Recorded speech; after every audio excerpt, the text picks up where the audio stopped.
Rob, our Pats, welcome to T4. How you doing? I'm good, yeah, how are you? I'm very well, thank you. How excited are you for Twilight Saga Breaking Dawn Part 1? Very, very excited. Try harder than that, our Pats. Come on. I was just setting yourself up for that line. I know. In all seriousness, this story is a bit more grown up than the previous ones, a bit more adult. Is it a scary one? Can we call it the scary Twilight? Hopefully it's a bit scary. I mean, it was scary doing it. Yeah. Good. Yeah, no, it was fun. It's kind of, I never really expected there to be a Twilight movie about demon babies and it's like chewing through people's placentas and stuff. Like, I mean, it was kind of fun. I watched that bit like this. Put me off having children forever. Now, of course, Jacob finally backs off a little bit in this one. He's so persistent. Yeah, and it's nice as well because it's like, he shows his essential shallowness as soon as she gets pregnant. He's just like, ugh, I don't like that anymore. She's fat. That's basically what Jacob's story is. Thank you. Now, for me, the real kind of highlight was the 5 minutes in the whole Twilight Saga where we see Edward kind of happy. Yeah. How is it playing that? It's a whole new facet to his character that we've never seen before. I know, it was weird. That was one thing that me and Kristen were always saying, that like they're a couple, but they've never had a conversation about anything. There's constantly events happening all the time. And just for, I guess, about 15 minutes of the movie, they're just sort of hanging out.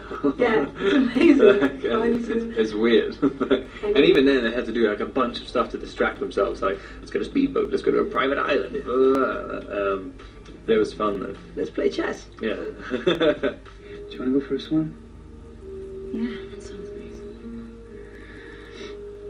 I could use a few human minutes. Don't take too long, Mrs. Cullen.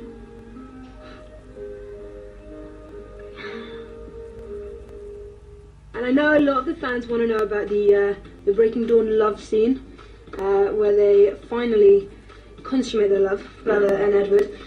We heard that they had to film it again or something because it was a little bit too raunchy.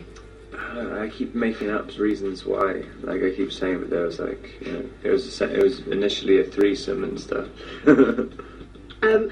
This is the first one we've seen where Edward's got his top off all the time. I know, it's weird. Loves it. Do you feel the pressure a little bit though when they're like, you've essentially got your shirt off in this movie? Yeah, it's terrifying. I think on the first one, it could have set a very different tone if I'd really worked out on the first one. But I went crazy working because I wanted to look like, because there was a scene where I had to take my shirt off and it's like, look at me, I'm a monster, blah, blah, blah. And so I kind of wanted to look like a monster. So I got really skinny and kind of, it looked a bit weird. And then Catherine Hardwicke saw it and she's like, no, you're supposed to look sexy. That's not it. And so as soon as she said that, I was like, well, that's ridiculous. Yeah. And so I basically managed to keep my shirt on the entire series up until now. I think that's why Taylor had to have his off so much. For the balance. Yeah. So you got the balance, exactly. But no, this is your time.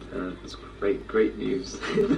Now, we can't talk about Twilight without talking about your fans. So I've got a few things here that fans may or may not have done. I just want you to let me know whether these are true or false. Mm-hmm. A lady in the UK braved 22 hours in the tattoo artist's chair to have yours, Kristen's and Taylor's faces tattooed on her back. That's true, I think. That is true. Have you met her? I haven't met her, no. Well, you will be pleased to know that the next thing she's doing is getting your face on her stomach. I wonder what picture she's using. Like, She's probably drawn it, I yeah. It's upside down. Yeah. Every morning when she wakes up. What about this? A girl in California had plastic surgery to make herself look more like Kristen so that you would maybe be attracted to her if you met. That can't be true. It's luckily false, because that's quite extreme. That's pretty extreme. Okay, finally, an adult toy was invented by and for Twihard fans, which sparkles when you take it out into the sunlight. That's true, yeah.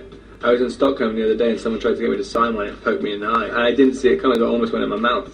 Perfect. You love those fans.